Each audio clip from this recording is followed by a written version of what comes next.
Early on this afternoon or this evening, it gets a little bit easier from here on out. Much of what John begins to speak about, although very prophetic, doesn't rely as heavily on imagery, but rather now he bases his writings on what he knows to be fact. So if John says something's going to happen, then this is exactly what's going to happen at this point. We don't have to try and decipher much of this. It's pretty sort of clear from here on out. The commercial, remember we spoke last week, the political Babylon. This is what the whole of chapter 18 is about. It is about a specific place called Babylon. It comes into view and it's about the destruction of this place. This whole chapter is about the destruction of this place called Babylon. We need to understand that the reason why an entire chapter is written about the place of Babylon is because Babylon has been around since the beginning of the book of Genesis. In whatever form or shape it may have taken throughout history, it has always been there. It has always been the seat of power for the devil. It has always been a place where evil reigns supreme, where evil runs free. So when we get to chapter 18 of Revelation, we come to a realization that when God speaks about the destruction of it, this is the final destruction. It will never rise up again. It will never become a force or a power in all of mankind's future history. Because remember, we're not talking about stuff that has happened. We are very much talking about things that are going to still happen. We are talking about the tribulation. We are talking about the end of times. Okay, so this destruction that we see here is going to be absolute. You see, Babylon itself has been destroyed throughout history, time and time again, but it has always seemed to regenerate itself. It always seems to be able to rise up out of the ashes and become something. And I know that doesn't sound right, but it does. It always seems to sort of rise up and become a force to be reckoned with in whatever shape or form that it may be. All right. Last week we spoke about the woman who rode the beast. Remember the woman, who was that? That was Jerusalem. You remember the woman, what was her name? The prostitute of Babylon. The whore of Babylon. That's a rough word to use, but that's the word we use, because the Bible uses it, so it's fine. But the destruction of the commercial and governmental systems, you need to understand, will not take place. This destruction that we're speaking about is not something you and me will see. It's not going to take place in the beginning of the tribulation. This is one of the last acts that God allows to happen in the book of Revelation before Jesus returns. He is clearing the playing field. He is cleaning house, in essence. He is destroying everything that is not of him. So we need to understand that this destruction, when it happens, is towards the end of the 7-year tribulation period. We also need to understand that the destruction we spoke about in Revelation 17, remember Revelation 17 was a system. Remember, we referred to the whole of that as a system. Babylon is a system. 18, however, is not a system. It is a place. And I'll tell you exactly why I say that. Because we are going to reach a place where there is a physical destruction. I'll get to that a little bit later on. But what I wanted to say to you here is we cannot assume that the destruction spoken in chapter 17 is the same destruction that is spoken of in chapter 18. Again, I need to say to you, 17 is all about a system that is destroyed. Revelation chapter 18 is about a place. All right, it is a place, a physical place that gets destroyed. Now, there's reasons why these destructions aren't the same, and I want to show these reasons to you very, very briefly right now. There's 6 reasons why we assume or we believe that the destruction of chapter 17 is not the destruction of chapter 18. The first of these we find right at the beginning of chapter 18. After these things. What does that statement mean? It simply means that stuff has happened. When that stuff is finished, something else is about to happen. So when John writes here, after these things, he's talking about Revelation chapter 17, the destruction of the political system that the Antichrist had made his own. That's over and done with. It's finished, okay? Chapter 18 starts with these words. After these things, so 17 is done. I saw another angel. He's talking about something else totally that is about to happen. Yes, this is a destruction that's going to happen, but it's a totally different destruction altogether. The second part says, I saw another angel come out of heaven, having great power, and the earth was lightened with his glory. another angel. It is believed that this angel is not one of the 7 angels. Okay, remember the 7 angels that brought the last bowl judgments? There were 7 of them. They brought the 7 bowls. That was the destruction that's poured out on the earth. But nowhere are those angels described as having great power, and the earth was lightened by those angels' glory. Yes, by those angels' glory. Nowhere do we see that in the 7 angels. All of a sudden, this angel's pitched up. So the first thing is that he has great power. Okay? So this takes this angel and puts him on a totally separate sort of playing field altogether. It's a new angel. But what really differentiates the fact is that when this angel comes, the earth was lightened with his glory. Who do we speak about when it comes to lightning?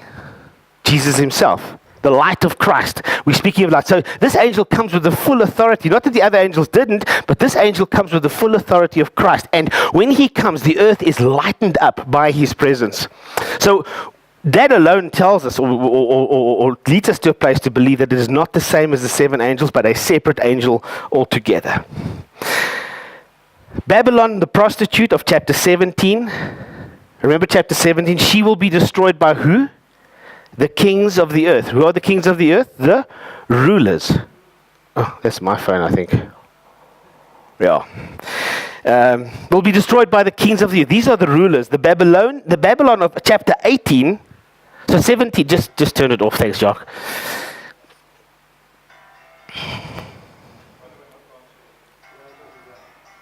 There's a switch on the side. Just turn it down. On the side. Yeah. Okay, sorry about that. Chapter 17, the prostitute of chapter 17, okay, will be destroyed by the kings of the earth. I think we got that last week, okay. They have a relationship, the kings, the rulers of the earth, they have a relationship with Jerusalem, but there comes a time where they will turn on her. So chapter 17, the kings of the earth destroy the prostitute. Oh, come on.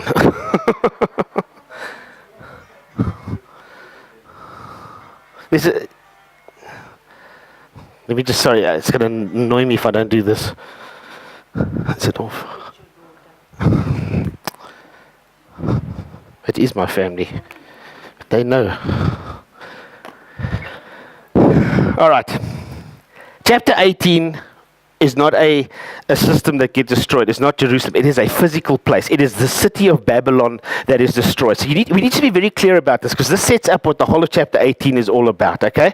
The kings who destroy Babylon in chapter 17, well, they rejoice about her destruction. Remember, we said last week that they have this mutual relationship, but it turns into a sour relationship. And when they destroy her, they are actually rejoicing over her destruction. In chapter 18, those same kings and the merchants begin to lament and weep for her. So we see that there's a different type of a reliance on the Babylon of chapter 18 than there is on the Babylon of chapter 17. In 17, a relationship turns sour, they destroy her, and they are happy about it. Chapter 18, a physical place gets destroyed, and they lament. So the kings don't destroy the Babylon of chapter 18. God destroys the Babylon of chapter 18. But the rulers lament. And there's a very good reason for this, and I'll touch on that just a little bit later for you. Okay. If chapter 17 and 18 are to take place during the last days of the tribulation, there will be no more place for the Antichrist and the false prophet to do away with all religions and substitute worship of the Antichrist image as described in chapter 13. In essence, what this simply means is with the destruction of Babylon, Satan, the Antichrist, the false prophet are beginning to run out of places. In essence, they are beginning to run out of their power base. Things that they previously held very dear that worked for them, it's no more there. They can't rely on it anymore because it has been destroyed. It is not around. It is falling apart all around them. So what I want to do is this evening is run through chapter 18 very briefly, verse by verse, so we can get a better idea of what is actually going on here. I want to read this, chapter 1, Revelation chapter 18, verse 1. And after these things I saw another angel, remember we spoke about that, come down from heaven having great power, and the earth was lightened by his glory. It is not the same angel as those who bring the bowl judgment, the last 7 angels. This is a different angel of great authority, and he brings the power of Christ to earth. The earth is lightened up by his very, very presence. Okay, verse 2. And he cried mightily with a strong voice, saying, Babylon the Great is fallen, and is become the habitation of devils, and the hold of every foul spirit, and the cage of every unclean and hateful bird. Sure. Powerful language, isn't it? I mean, you can sort of begin to imagine what John must have envisioned when he was writing this down, but very powerful language. The message of the angel that cries out with a mighty voice says this: it is fallen. Babylon the Great is fallen. Since chapter 18 seems to describe the destruction of a literal commercial city, the governmental capital of the world during the tribulation, we need to ask ourselves a very important question at this point. Where is the city? Where is the city of Babylon that the book of Revelation speaks of? Well, some suggest still that it is Rome, and it may very well be. Some suggest in the last couple of years a theory came out that it would be New York City. I don't know, possible, but I really can't say. The Bible doesn't say New York at all, so not that New York was around when the Bible was written, but you know what I mean. Others believe that it will be the literal city of Babylon, built on the ruins of where the original Babylon in Iraq stood. We don't actually know where the city will be, because it's something that the Antichrist will only bring into play, the rebuilding of it, or the building of it, in his reign. And we are not in his reign right now, so we don't know exactly where it is. In chapter 18, verses 10, 16, 18, 19, and 21, we find very clear references to Babylon being a city, a physical city itself. In verse 2, the angel cries out mightily and says, Babylon the Great is fallen, is fallen. The literal interpretation would dictate that when something like this, Babylon the Great is fallen, it is a literal city. It is something that exists and then does not exist any longer. Something that exists but is destroyed. And we need to just understand that very clearly. When we speak about the destruction, it is not a partial destruction. It is a complete falling of the city. It is no more. It will never ever be again. All right. Are you with me? Fine. 100%. Verse 3, for all the nations have drunk of the wine of the wrath of her fornication. Her being Babylon, the city, okay? And the kings of the earth have committed fornication with her, and the merchants of the earth were waxed rich through the abundance of her delicacies. We get the idea that if you didn't have God in your life, then this was a fun city to stay in. If you had no moral compass, then this was the place you needed to be. Because everything was go. Everything was happiness. You could do what you want. There wasn't any consequences. There was nothing that would happen to you up until a specific point if you lived in this place. But Jesus very clearly says to John, for all the nations. So whether you actually lived in the city or not, whether you were part of the global community and yet you bowed down to the government of Babylon at this point, and he says all the nations have. So everybody at this point is bowing down left, right, and center to false gods and to the Antichrist and to the system of political power, to the city of Babylon. He says, for all the nations have drunk of the wine of the wrath of her fornication. Now, that doesn't mean that they're literally having sex. It is an imagery that John uses to show us the depravity that Babylon has put forth into the world, the depravity that the world is bought into and is partaking in. Okay, and the kings, he's talking about the rulers of the 10 rulers of the earth, have committed fornication with her again. So not only are the people falling for the lie of Babylon, but the leaders are leading the people to a place where they fall for these lies and they become part of this whole system, if you want to call it that. And this is what separates them. The merchants of the earth were waxed rich through her abundance of her delicacies. One simple word that we are very, very familiar with in this country: corruption. Corruption may start small in one place, but left unchecked, it spreads. And left unchecked, it becomes a virus that consumes and destroys everything it touches. We can see that. We've seen this in this country, unfortunately. Left unchecked, it destroys everything it gets its hands to. Babylon may look like a savior to the people. But in essence, the minute he touches them, they are corrupted. The minute he touches them, they begin to fall. They begin to die. Eventually reaching a place where God destroys the source of this corruption. Now we know through experience that you can't fix corruption unless you root it out at its source. We can't just put an elastoplast over it and think it will go away. It doesn't happen that way. You've got to root it out at the source. And what God does is with the destruction of Babylon at this point, he is rooting out the corruption at the very source of its being. Because he knows that's the only place you can start to be able to sort this problem out. Okay. And the merchants. Well, you see, the merchants are often mentioned through chapter 18 for a very specific reason, because the merchants are the ones who depend. Their entire livelihood depends on the existence of Babylon. This is where their money lies. This is where they make their money. This is where they have become rich. The word tells us where they are waxed, the merchants of the earth. So whether, again, you lived in Babylon or you lived elsewhere, everything that you did would be filtered through the central government of Babylon. And that is where you became a wealthy man. Through the electronic system, through the bartering system, through the transport system, whatever the case may be, everything went through Babylon, and they were waxed rich through the abundance of her delicacy. So we need to understand that Babylon, probably at the peak of her existence, must have been or will be a fantastic place. Probably one of the most beautiful cities ever built. It will have every modcon that you can think of. Everything will work well. Everything will be exactly the way you would want it to be. Because a lot of money would be filtered through this place, and a lot of people would become incredibly wealthy because of the fact that the entire wealth system, monetary system, runs through this place. So they are made rich by the abundance of her delicacies. All right. Sorry, I've lost my place. Yeah. 18 verse 4.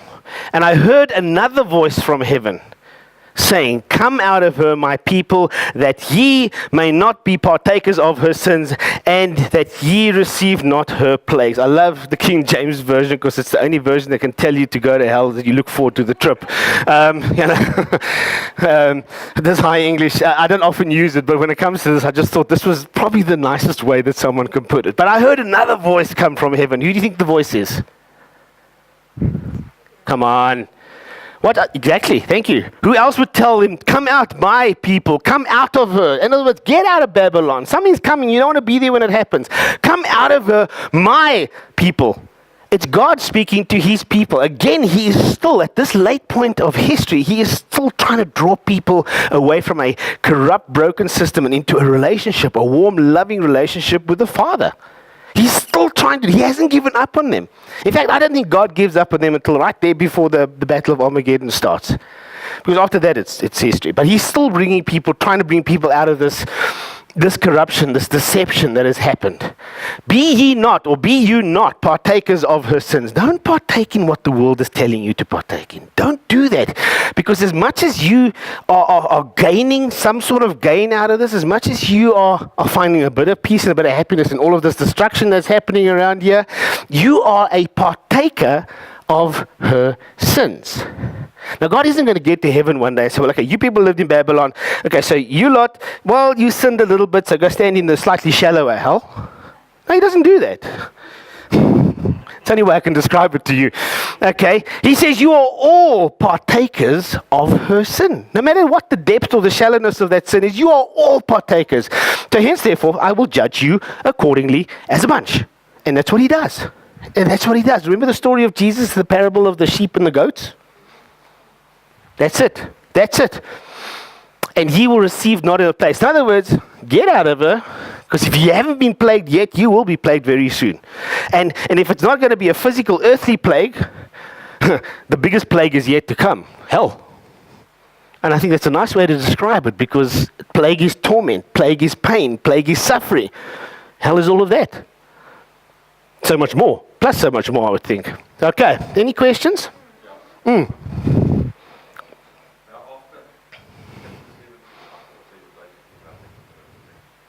There isn't. There's very little left. Whatever's now left, this is the last of the destruction. Yeah. Nee. Onthou, ons praat hierso van 'n stad that has probably been judged before, has gone through all the sufferings, 21 plagues. Okay? Maar what I said to you just now was that at its peak, it had to be the most amazing city. At this point, we are talking about a final judgment of a system, or a city itself, a final judgment of a city, the final destruction. See, not all judgments bring total destruction. It's the journey to total destruction. So for her, this journey had been coming for a long while now, but at this point, God destroys her. So we don't know what it looks like, but at this point, Babylon may not be as pretty as she used to be. She's gone through a lot of suffering, a lot of pain, as the whole world did at this point. But it's no longer, and in fact, John touches this in chapter 18 a bit further. He actually touches on the fact that it at this point is a shade of her former glory. She isn't as beautiful as she used to be. She has taken as big a knock as the rest of the world, but she is still functioning at a certain level, at a specific level, as the government for the Antichrist. It may be very sporadic, it may be a very broken governmental system, but it is still sort of in place. But after chapter 18, it is no more. There is nothing left. That's klaar, verby. Understand? Verstaan? Okay. Verse 5. For her, Babylon's sins have reached unto the heavens, have reached to heaven, and God has remembered her iniquities. So when God pours out the judgments on the whole world, Babylon is part of it, okay? He takes the 7 seals, he takes the 7 trumpets, he takes the 7 bowls, as everybody else does, okay?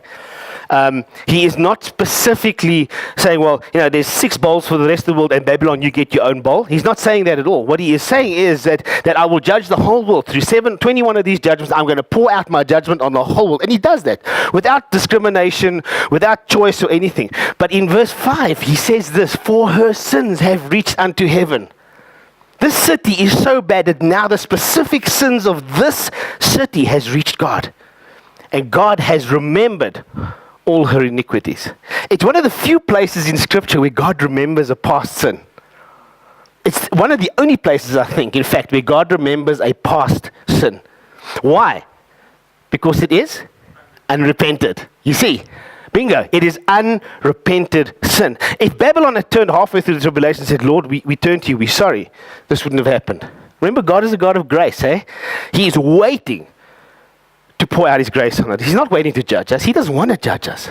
He's waiting for us to repent. So this is unrepented sin. And at this point, because they haven't repented, he remembers every single sin that they have committed. And every single person who has fallen because of the deception that they have put forth into the world.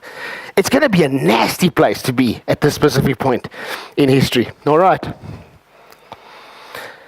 Verse 6. Sorry, let's go back to verse 5. Remember the iniquities? Okay. Reward her even as she rewarded you, and double unto her, double according to the works, in the cup which she hath filled to her double. Yes, it's bad English, but that's Shakespeare for you. God is going to reward her even as she has rewarded the people who bowed down to her. And you double to her, double according to her works. In other words, whatever she poured out on the people, he's going to double it. So it's not going to be 1 for 1. It's going to be 2 for 1. Okay? Yeah, it's like very marked, but wait, there's more. He's going to double it according to her works.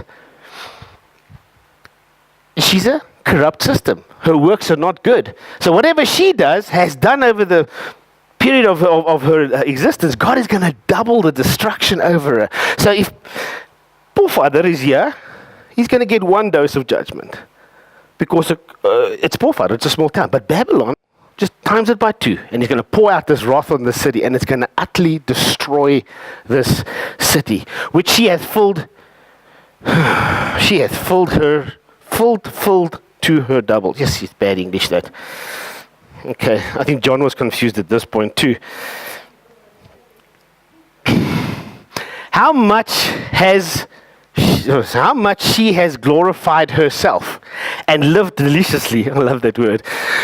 So much torment and sorrow give her. For she says in her heart, I sit a queen and I am no widow, and I shall see no sorrow.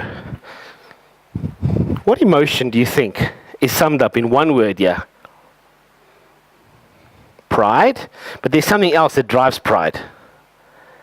Starts with an A. Arrogance. She is at this point almost destroyed, and she is still arrogant. She is still arrogant. How much she has glorified herself. She says, I will stand forever. Nobody is going to destroy me. And that's one thing you don't say to God. You can't do something, because he's going to do it. And she lived deliciously. I don't know who wrote that word. That's just a bad word. I would never use it. But anyways, she lived deliciously. I knew her. So much torment and sorrow give her. For she says in her heart, I sit a queen. God, do your best. Bring it on, buddy. I'm a queen. You can do nothing to me. And I am no widow. You're not going to kill this place. It's too big for you. And I shall see no sorrow. In which case God says, sorrow. You don't want to test God. He says so. Don't test me. In fact, he says, there's only one place in the Bible he says, test me, and that's Malachi 3, but you know all about that. Okay. 18:8. Therefore shall her plagues come in one day. Listen to this. Death and mourning and famine, and she shall be utterly burnt with fire, for strong is the Lord God who judgeth her. He's not the weakling that we make him out to be. I think even in the church today, we have this horrible tendency to box God in. You know, I call it the stuffed teddy toy syndrome, because we take God when we need him, we pet him, and he make him all ours when we're good thing. But when we finish, we sort of put him away. And we try to box him in to do what we want him to do. And we forget. For strong is the Lord God who judges her. Let me change this a little bit and make it a bit more personal. For strong is the Lord God who judges us. Therefore shall her plagues come in one day. This is not going to be over a period of time. Okay. The final destruction of Babylon is not going to be 6 months or 3 months. We don't know how long it is, and it's probably not going to be one day. But when the Bible speaks of a period of one day, it talks about a very short period of time. Okay, so we need to understand that when God does finally destroy it, it's going to be bang, bang, bang, and it's done. All right. One day, death and mourning and famine, and she shall be utterly burnt with fire. There's going to be, as Jesus said to his disciples that day when he walked out of the temple, not one brick standing on another when God is finished with this place. Okay, right now you can go to Iraq. I don't know where in Iraq it is, but if you go to the foundations, well, there's 2 places there where Babylon is. The first place, Saddam Hussein began to build in the late 90s, so there's some foundations and stuff that's now standing. Whether they will continue with that, we don't know. But if you go to the older part, the area where Saddam Hussein didn't do any work, you can still see a couple of bricks standing on top of each other. This destruction is going to be utterly so bad that there will not be one brick standing on another. It's going to be a system that is finished forever and ever and ever and ever. All right.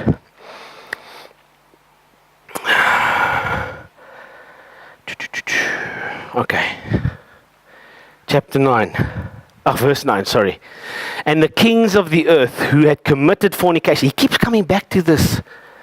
Leaders, you will be held more accountable than the people who follow.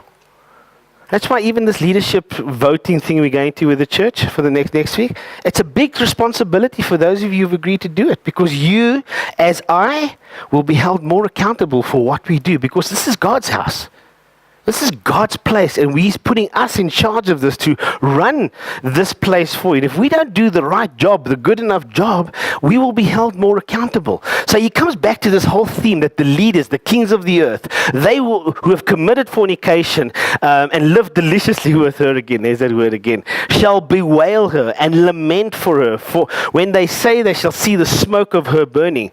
So the leaders at this point, when they see all of this happening, they're going to be so distraught because their power base is gone. Their financial resources will be gone. Their political power will be gone. Everything will be absolutely gone. And it says here, they will, where is it? And shall bewail her. The English word for cry like a baby. Okay? And they will lament for her. They will sorrow. They will, if they still did it, sackcloth and ashes and all kinds of stuff. They will lament for her when they see the smoke of this city burning. Because remember, at this point, Babylon, before the destruction, is the commercial center, not of just the Far East, it is the whole world. So your entire banking system depends on her standing. Your entire insurance system depends on her standing. Your DMV, Department of Motor Vehicles, depends on her standing. Home Affairs will depend on her standing. So what I'm trying to say here is that when she falls, everything else goes with it. Everything else will fall with it. There will not be a single standalone satellite office in Ga-Rankuwa that will stand. It will be gone. I'm just using it as an example, okay? What are we, 9? Okay.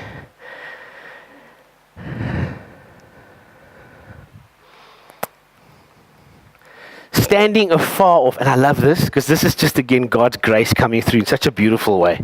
Standing afar off for the fear of her torment, saying, alas, the great city of Babylon, great city Babylon, that mighty city, for in 1 hour thy judgment has come.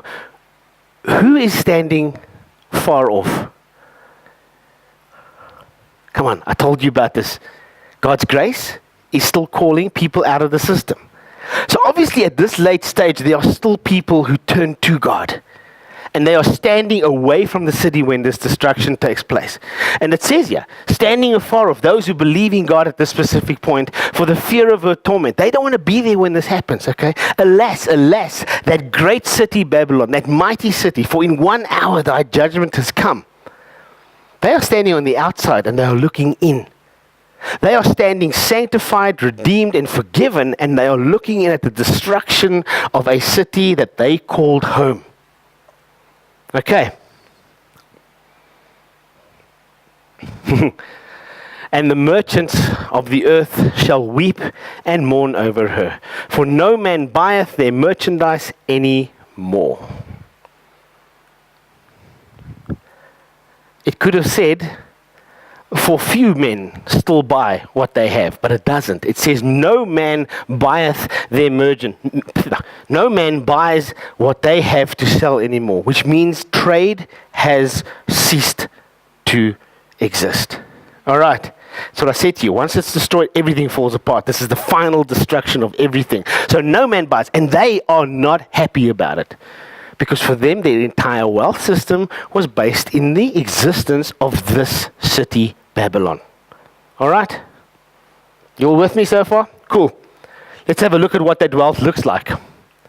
The merchandise of gold and silver and precious stones and of pearls and fine linen and purple and silk and scarlet and all fine wood, it's a type of wood, and all manner vessels of ivory and all manner vessels of precious woods and of brass, iron and marble and cinnamon and odors and ointments and frankincense and wine and oil and fine flour and wheat and beasts and sheep and horses and chariots and slaves and souls of men. This is a shopping list of stuff that you will not be able to get off the shelf anymore. When this happens, it will no longer exist. Trade will be history. It appears that these things are classed in several types. Personal items of jewelry, articles used for furniture, nice smelling and tasting things, food, animals, souls of men. Why he lists all of this, we have no idea. But there's one statement in here which is quite interesting. Souls of men. Now, a lot of debating has gone on why he would say the souls of men, because in most versions he also says and slaves and souls of men. Most scholars assume, and really we have no idea exactly why he puts it there, but most scholars assume the souls of men is the idea of slavery, the buying and selling of people. All right? In the New Testament days of Jesus, that was still very much a practiced thing, okay? even towards the latter part of the sort of 17, 18, 19, beginning of, no, not even the 1900s, but the 1800s, slavery was a fairly sort of widely practiced thing. In fact, people tend to think that slavery is finished today. It's not. We have just a whole more insidious type of slavery happening now. Child slavery, sex slavery. There's a whole lot of other types of slavery out there where people are doing things against their will. So it isn't something that has just finally disappeared off the planet. It is still very, very much evident in the society that we live. But when John says souls of men, most scholars assume that he is referring to the idea that slaves will be something that will be around. Whether this is an oversight, we don't actually know, but I can't see the idea of a marketplace, as they did in the Roman Empire, selling one man to another, being something at this time of human history. It is, we're so hung up on human rights at the moment that I don't see this actually happening. So this whole idea of souls of men, we're not 100% sure why he speaks about it, because it's not really a context that you and me have any knowledge of or understanding of. Are we clear on that? It doesn't mean to say that all of a sudden in the next 5 years human slavery is going to come back. You can go to Pick and Pay and buy your cheese and your milk and your slave. I don't see that happening. Hopefully it doesn't happen, because that's not the way it's supposed to be. So when he puts that, we don't actually know what the souls of men are. It could be that, and this is just something that's occurred to me now, but it could also be that you will have people who work for the religious system who will buy your allegiance to the false prophet and the church of the end times. And so you will sell your soul almost to him. And I think when you take the mark of the beast, you in effect are selling your soul. So it may be that, but we haven't got a really conclusive idea what he means when he says souls of men. So just keep that in mind, all right? And the fruits that thy soul lusted after, the things that you wanted, is gone, are departed from thee. And all things which were dainty and goodly are departed from thee, and thou shalt find them no more at all. When the Bible says it's gone, it's gone. It's not going to come back. It's finished. Klaar, alles is weg. You're not going to get anything from this. So everything that you, as an individual in your life, was lusting after, chasing after, the money, the prestige, the things, the stuff, we spoke about it again this morning, it's going to depart from you. It's not going to mean diddly squat when all of this begins to happen, because you're going to lose everything. In a blink of an eye, it's going to be gone. Your 401k, which is the American retirement system, it's going to have a zero balance when this happens. Okay? It's going to be gone. You're not going to have any money left, no power, no wealth, no status, nothing. And these are the things that currently we look for in the world that we live in today. The fruits that thy soul lusted after has departed. The things, we chase after things these days. Many things that were dainty and goodly have departed from you. It's gone. And you will not find them anymore. All right. The merchants of these things, now these are the people who sell, okay, of these things which were made rich by her, shall stand far off for the fear of her torment, weeping and wailing. So not only will you have the saved people standing one side watching this, but you're going to have the merchants watching this lot too, because their livelihood does not exist anymore. It is gone, it is finished, it is over and done with. Okay.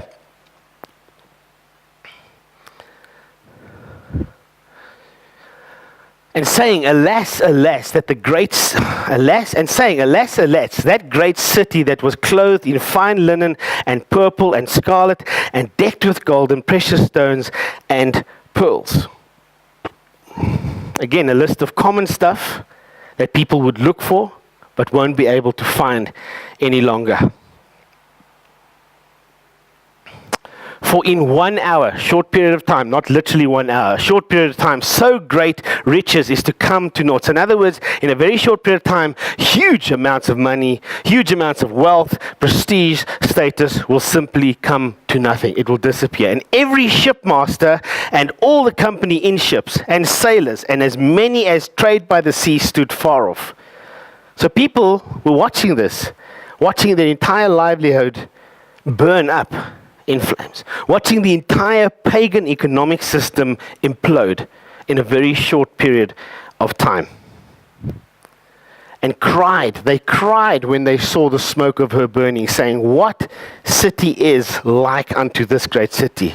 In other words, there's never been a place like this. There's never ever been a city like this. And now they're watching it burn to the ground. Something they never expected ever to happen. And they cast dust on their heads and cried, weeping and wailing, saying, "Alas, alas, that great city Babylon, wherein were made rich all that had ships on the sea by reason of her costliness. For in 1 hour she is made desolate." Casting dust on their heads is an Old Testament terminology of throwing sackcloth on you and ashes. It's a state of mourning. It is a state of weeping. The last verse speaks about sailors, but this could mean entire transport system. It doesn't necessarily have to be the ships of the sea. It could be aeroplanes, it could be trucks, it could be trains, it could be all of this stuff which simply just disappear. All the services would be immediately shut off if the commercial system was destroyed. And that, as I said just now, would include the banking systems. It would complete all our computer systems. Everything that we put so much information in for our survival would simply cease to exist. Consider something. What would happen, and if you've ever watched the show, there was a show on TV, I can't remember the name of it now, but what would happen if all electricity ceased to work? Can you imagine we don't have to, we live in South Africa, we got Eskom, sorry, I forgot about that. No, but can you imagine just something simple like that, if electricity just ceased to work? We'd go back to the Stone Age like that, because our entire life depends on power. And if that suddenly ceased to work, and when Babylon falls, guess what? The international power grid will go down. It will never ever come up again. You see, I think we need to understand that when God says, "I'm going to finally destroy it," He's stopped playing around. He's not messing around anymore. He's finished with it. He's going to destroy it to such a level that there will be nothing left. The whole earth is literally a place that will have to reboot itself and start over again. "Rejoice over her, thou heaven, and holy apostles and prophets, and God has avenged you on her." He's talking about a heavenly perspective here. Because when this happens, you know who's standing up in heaven going, "Yay!" Remember back in chapter 6, the saints, the martyrs? Finally, God now moves and He destroys the people who killed them. The apostles of old are standing there. I mean, they've got a window seat. It's like the 182,000-inch curved screen TV, IMAX/U1 and the HD, 3D, you name it, it's all there. They're watching all of this and they're going, "Yes, because God, you told us right in the beginning you were going to do this, and you have followed through. Your word is true." So this rejoicing, there are people rejoicing in heaven because this happens, because they also know time is short. This idea of heaven is coming. And it's going to come very, very soon. God is fulfilling the last bits and pieces of His plan for mankind at this point. "And a mighty angel took up a stone like a great millstone and cast it into the sea, saying, Thus with violence shall the great city Babylon be thrown down, and shall be found no more at all."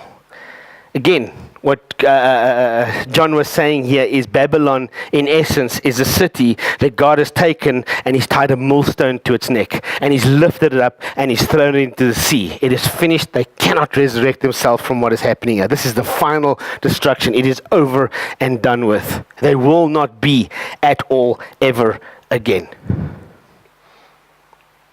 "And the voice of harps and musicians and pipers and trumpets shall be heard no more at all in thee, and no craftsman whatsoever craft shall be found any more in thee, and the sounds of a millstone shall be heard no more in thee." It's just a list of things that Babylon will never ever experience again. It's just a list of things that people will never be able to do again in the city of Babylon, because Babylon doesn't exist. "And the light of a candle," the list continues, "and the light of a candle shall shine no more at all in thee." 6 times he uses that term, "at all in thee." 6 times. which means he's telling the destruction is that complete. It is finished. And the voice of the bridegroom and the bride shall be heard no more at all in thee. For thy merchants were the great men of the earth. For by the sorceries were all nations deceived. And in her was found the blood of prophets and the saints of all that were slain upon the earth. 3 final reasons are given for Babylon's final judgment. Notice that the merchants are the ones who are mentioned, because at this point they're the ones who had done the most damage in terms of corruption. They're the ones who did the most damage in terms of greed. They were the ones who did the most damage to people that they were supposed to serve. And he mentioned that specifically because of them. That is why this is talking about a commercial system as well as a political system. Babylon is commercial and political. It's got 2 parts to it. It's not just focused in one area, but this is a global destruction around the earth. The first reason for this is the merchants used their wealth to ascend to places of power they should never have been. Because once they got there, they abused that power. Secondly, was that the nations, and this is I found so interesting. The nations were deceived by her sorcery. Sorcery comes from the word pharmakia, the root English word for pharmacy or pharmaceuticals. The world, let me ask you a question. Who are the biggest conglomerates in the world today? Pharmaceutical companies. The pharmakia. These are the ones who are probably doing the most damage in terms of not only the product they're putting out there. Yes, it has a place for some people, for people in their lives, but a lot of damage is done in the name of the almighty dollar.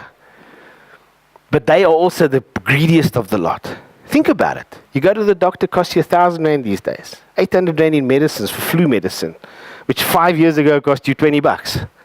You can't tell me that the prices have inflated that badly. It's greed.